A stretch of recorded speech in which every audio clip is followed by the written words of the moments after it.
संस्कार का जो काम है वो ये है कि जब सहस्त्रार के अधिकारी संसार में आए तो कुंडलिनी को उठा के और सहस्त्रार में समा के यहाँ से छेद दी। ये सहस्त्रार का काम है। एक ये बंद है, खास करके बंद है।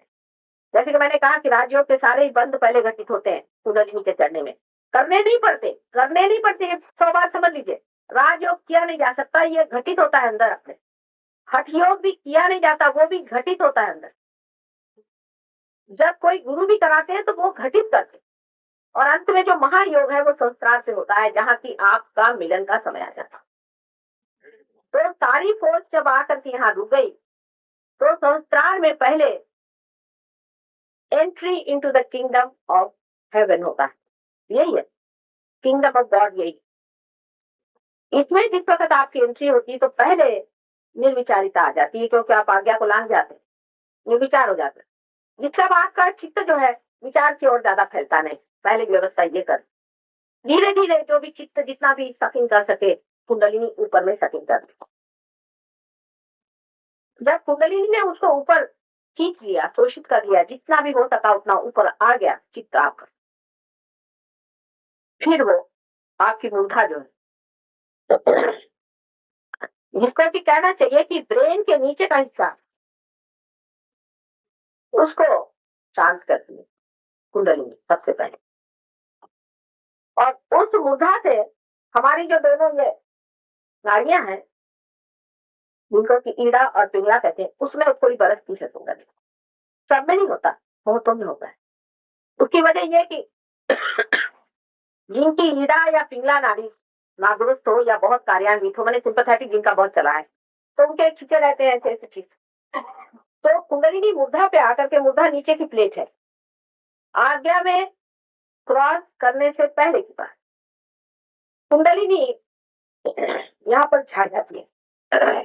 तो आदमी को ऐसा लगता है जरा आंख थोड़ी बोझिल हो रही है, थोड़ा जरा रिलैक्सेशन सा लगता है कि जैसे जरा सी नींद सी आ रही है, ऐसा लगता है शुरू में। अगर किसी की बहुत ही ज्यादा बोझिल हो तो ज्यादा नींद सी लगे, फिर वो इधर छा जाती। छाने के बाद ये जो दोनों नाड़ियां हैं ये हल्की होने लग जाती। और हल्की होने का मतलब यह है कि इन नाड़ियों पे आने पर इनके जो अग्र है वो ठीक होने लग जाते धीरे। फिर से जो कुंडलिनी का हिस्सा जो उतरता है नीचे में, वो फिर नाभि में आ जाता और फिर ऊपर चढ़ता है। अब ये सारे बंद है, बहुत लंबी चौड़ी बातें, वो सब मैं नहीं बताऊंगी आपको। बहरहाल वो ऊपर चढ़ती, फिर ऊपर चढ़ने के बाद फिर से आज्ञा चक्र को अब लांघती है। असल में पहले तो आज्ञा चक्र को छूती है थोड़ा, जब आज्ञा चक्र को लांघती है तब डायलिटेशन ऑफ द प्यूपिल होता है। इसलिए मैं आपसे कहती हूँ आंख आप बंद कर। अब डॉक्टर का कहना है कि सिंपैथेटिक है पैरासिम्पैथेटिक, पता है उनका भी तो इस पे झगड़ा है। उनको ये नहीं पता है कि डायलिटेशन ऑफ प्यूपिल एग्जैक्टली सिंपैथेटिक है कि पैरासिम्पैथेटिक है, क्योंकि अभी उनका भी समझौता नहीं हो पा रहा सब चीजों पर।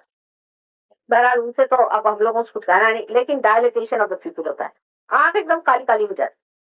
अब ये फॉरेनर जिनकी नीली हरी आंखें होती हैं वो भी काली काली दिखाई देती है, तो कहते हैं कि माँ हमारी आंख काली हो गई। मैंने कहा तुम मेरे बेटे हो तो मेरे जैसी तो आंख हुई थी तुम्हारी। तो जो प्यूपिल एकदम डायलेट कर जाती है, कभी कभी किसी किसी में इतनी डायलेट करती है उस वक्त, एक क्षण भर के लिए ऐसा लगता है जैसे कि सब अंधेरा हो गया, एक क्षण के लिए, लेकिन अधिकतर दिखाई नहीं देता। किसी किसी को होता है, उसको घबराने की कोई बात नहीं, एक क्षण के लिए होता है। एक लेडी हमारे पास लेडी डॉक्टर थी, उनको मैं रियलाइजेशन दे रही थी, उनका पूरा नहीं हो पाया, तो उनका मैं जा रही मोटर में जाते जाते उनको ऐसा लगा कि जैसे अंधेरा हो रहा है, तो गाड़ी एक तरफ कर दी, थोड़ी देर उनको ऐसा लगा, और उसके बाद उनको एकदम ऐसा लगा जैसे खिल गई हूँ। तो जाकर वहां से फोन किया, पता नहीं मुझे क्या होगा, मैं तो एकदम खुल गई। तो ऐसा मुझे लगते नहीं हुआ था, माँ वो क्यों, तो मैंने कहा कि डायलिटेशन ऑफ द प्यूपिल हो गया था तुम्हारा, और आंखें इसीलिए मैं कहती थी बंद कर दीजिए। तो कुंडलिनी बेचारी रुकती है, वो इतना सोचती है, वो जानती है सब कुछ, जिनकी आंख खुली है तो अभी जरा रुक के पूरी दिन के एकदम से आंख में हो जाएगा तो घबरा न जाए। बहुत संभाल के, बहुत नाजुक, धीरे धीरे गजगामिनी जैसे दिखती है, धीरे धीरे धीरे धीरे आपकी आंख ठीक से देखते देखते, और फिर तो संस्कार में इसका बंद पड़ जाता है। जब कुंडलिनी आ जाती है इसमें, मैंने आपसे पता नहीं बताया कि नहीं बताया कि कुंडलिनी चीज जो है वो जैसे कोई रस्सी होती है ना, और उसमें बहुत से बल होते हैं, उस प्रकार अनेक बल से बनी होती है। तो पहले तो एक दो बल ही कि जो बिल्कुल ही पियर्स कर जाए, बिल्कुल अंतर कम, मतलब बिल्कुल जिसे ब्रह्म नाड़ी कहते हैं। ये जो सुषुम्ना नाड़ी में है, इसकी बराबर बीच में ब्रह्म नाड़ी, अब इतना लंबा चौड़ा मैंने बताया नहीं सब बारी, उसके अंदर से निकालते हैं, उसके बगैर तो कोई इलाज नहीं। बहुत ही सूक्ष्म चीज है। उसके अंदर से कुंडलिनी को पहले निकाल करके और उसके एक ही दो बल ऊपर चढ़ते और चढ़ करके और यहाँ पे चित्त को ढकेलते, चित्त को यहाँ ढकेल के रखते, तो वो घटना होने की वजह से आपका बाहर से चित्त हट जाता है और यहाँ पर जो संस्कार है उसको ये प्लावित करते, उसको जागरूक करते। उसके जागृति की वजह से चक्र भी धीरे धीरे सब जागरूक होने लगते, क्योंकि यहाँ ठीक है जैसे हमारे इंडिया की सीट दिल्ली में है, आपको कोई काम करवाना दिल्ली में आना पड़ता है, चाहे मद्रास में भी काम करवाना। उसी प्रकार इसकी सीट क्योंकि यहाँ आना पड़ता है, तो जब वो यहाँ आप आ जाते हैं तो यहाँ से ऑर्डर चला गया कि हाँ भाई जागरूक हो जाओ, तो आपके चक्र जागरूक होते हैं, उसके अंदर की देवी जागरूक हो जाए। किसी में बहुत जल्दी होता है, किसी में देरी से होता है, किसी में बहुत ही देरी में होता है, किसी में एक एक महीना भी लग सकता है, होता है ये तो उसको मेरा कोई दोष नहीं। उसके बाद आपका सहस्त्रार खुल जाता है, तो वो भी तभी खुलता है जब आपके अंदर संचित इतना चित्त हो जाए। इसीलिए मैं कहती हूँ कि आंख इधर उधर मत घुमाई, क्योंकि आंख के कारण आपका जो चित्त है उधर उधर विचलित होता है। अगर आप मेरे और देखते रहे तो मेरे अंदर से वो बढ़ रही आवाज आ रही है, चैतन्य आ रहा है ना, आपके आंखों से भी चैतन्य जाता है और उससे आपके गड़ी चीजों है शांत होते हैं। इसलिए मैं कहती हूँ कि आंख खुली रखिए, लेकिन बाद में आंख जब बंद भी करवा देती हूँ कि आप बंद करिए, तो मैं आपसे यही कहती हूँ कि चित्त को जरा सा स्थिर करें, क्योंकि चित्त जैसे ही यहाँ स्थिर हो जाएगा तो वो उसका ठीक से बैठना हो जाता है, जमना हो जाता है। उसके प्रेशर से माने ये चीज जो है मैकेनिकल नहीं, ये चीज सब समझती है कुंडलिनी, ये ऑर्गेनाइज करती है, ये जागरूक करती है और ये आपको प्यार करती है। ये प्रेम की शक्ति, जैसे आपकी माँ की प्रेम की शक्ति होती है ना, उसके 1000 गुना ज्यादा या करोड़ गुना ज्यादा ये प्रेम की शक्ति आपके अंदर है। तो ये सब कुछ बहुत सूझबूझ समझ से सारा और आपको पुनर्जन्म देती है। पर संसार का हाथ इससे सबसे बड़ा इसमें यह है कि 7 चक्रों का समग्र इसमें जागृति होती है। संस्कार पे समग्र जागृति माने एक सात आदमी काम कर रहे हैं, अब 7 तरह के कर रहे हैं, कोई चीज बनेगी। आपको मकान बनाना है, समझ सीमेंट चाहिए, लकड़ी चाहिए, पत्थर चाहिए, उसके लिए और भी जो कुछ चीजें चाहिए।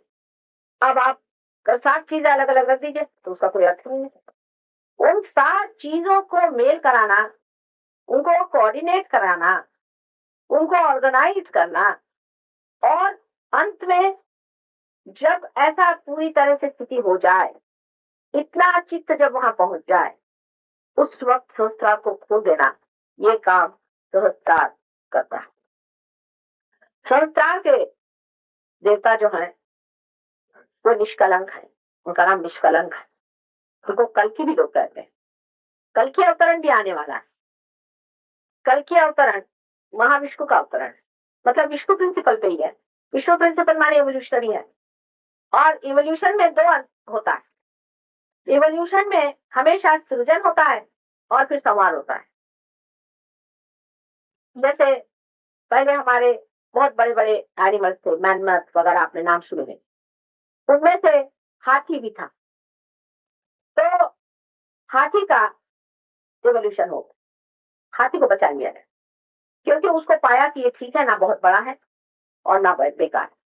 उसको बचाया। आप गजेंद्र मोक्ष के बारे में पढ़े होंगे, विष्णु जी ने बताया, पता नहीं कितने लोग पढ़ते कि नहीं।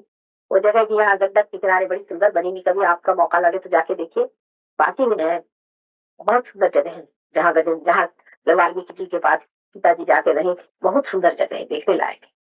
वाल्मीकि नगर नाम की जगह बिहार में, वहाँ गजेंद्र मोक्ष हुआ था। वो गजेंद्र मोक्ष जो है वो उस चीज क्या दिलाता है जहाँ विष्णु जी ने इन बड़े बड़े जानवरों में से सिर्फ हाथी को बचाया और बाकी सब जानवरों को नष्ट करना पड़ा, क्योंकि वो जरूरत से ज्यादा बड़े हो गए। तो हमेशा आप देखते हैं कि पेड़ में भी जब पेड़ का फूल बन गया, फूल का जब फल बना तो उसमें से कुछ चीज झड़ गई, कुछ चीज का फल बना। कुछ चीज जरूर झड़ जाती है और कुछ चीज फलित हो जाती है। इसी प्रकार है सहयोग में, अभी फल लगने लगता है। अभी फल लग गए, अब जो कुछ इसमें का वेस्ट है और यूजलेस है या जो कुछ भी हानिकारक है उस सबको तो निकाल देना पड़ेगा, झाड़ना पड़ेगा। जैसे गेहूं होता है, पहले गेहूं के बाल पकने तक तो उसको हम लोग ऐसे ही रखते, जब उसके बाल पक गए, धूप में सब ठीक ठाक हो गया, पूरी तरह से अलग हो गए, तब आप जानते हैं कि उसको हम कैसे अलग कर देते हैं। जब हवा चलती है तो भैया उसमें पकड़ते हैं और गेहूं अलग हो जाता है और उसके ऊपर का छिलका अलग हो जाता है। ये तो आप रोजमर्रा देखते हैं। तो वो जो घटना है, वो घटना घटित होगी जब कल की अवतरण होगा। उस वक्त वो आपको रियलाइजेशन नहीं देंगे, कोई आपको बात नहीं समझाएंगे, मेरे जैसे कोई नहीं काम करने वाले, वो उनके पास फुर्सत नहीं होने वाले। वो तो बस लेकर के एक आदर्श रुद्र, जो मैंने कहते 11 रुद्र अवतरण में है। रुद्र का मतलब होता है विध्वंसक शक्ति शिल्पी। तो उनकी 11 विध्वंसक शक्तियां हैं, वो जागरूक करके वो संसार में आएंगे और वो नष्ट करेंगे जितनी भी व्यर्थ चीजें हैं, उनको उनकी जगह पे बिठा देंगे और जो विध्वंसक शक्तियां जितनी भी हैं उनको पूरी तरह से नष्ट कर, और इस तरह से संसार में राम राज्य स्थापित होगा, जिसे हम कहते हैं कि परमात्मा का साम्राज्य, दाई किंगडम कम। सब लोग रियलाइज सोल्स होंगे, वो सामूहिक चेतना से प्लावित होंगे, उसी से वो कार्यान्वित होंगे, उसी से वो काम करें। तो अब इसकी आखिरी स्टेज आप लोगों के सामने इस वक्त में है। यह सिर्फ हमारी सामाजिक या राजकीय या हमारी काल की गति ठीक करने वाला नहीं है, लेकिन संपूर्ण विश्व का जो कुछ भी सृजन क्रिएशन हुआ है उसकी आखिरी, ये अब समय आ गया है कि इस वक्त वो उस चीज को प्राप्त करे जिसकी ये सारा विश्व बनाया जाए। जैसे घड़ा बनाया जाता है तो उसका जो कुछ भी व्यर्थ का है वो निकाल दिया जाता है, उसी प्रकार जो कुछ भी व्यर्थ का है, जो कुछ भी हानिकारक, विध्वंस, जो भी परमात्मा के विरोध में, जो भी दुखदायी, सब कुछ नष्ट कर दे। इसलिए मैं एक माँ हूँ और माँ अपने बच्चे के लिए हमेशा ये सोचती है कि उसे कल्याण और मंगल मिले, और अगर वो इसको प्रदान करने वाली हुई तो चाहती कि जो कुछ मेरा पुण्य है, जो कुछ भी मेरे पास है, सब मेरे बच्चे ले ले, सब कुछ ले, लेकिन अपना पूरा पाले। माँ की शक्ति बच्चों में ही पनपती है, उसको अपनी शक्ति से कोई मतलब नहीं, उसको अपने बच्चों की शक्ति पे गर्व होता है और अपने बच्चों की शक्ति में ही वो समाई हुई होती है और उसका अस्तित्व ही नहीं होता। अगर आप लोग नहीं है तो हम नहीं, आप लोग हैं तो हम हैं, ऐसी चीज नहीं तो हम बिल्कुल बुलबुला है। हमारा कोई भी अर्थ नहीं है, बस आए और ऐसे गायब हो जाए, कुछ इसका अर्थ ही नहीं मानव देह का। आप हैं इसका अर्थ।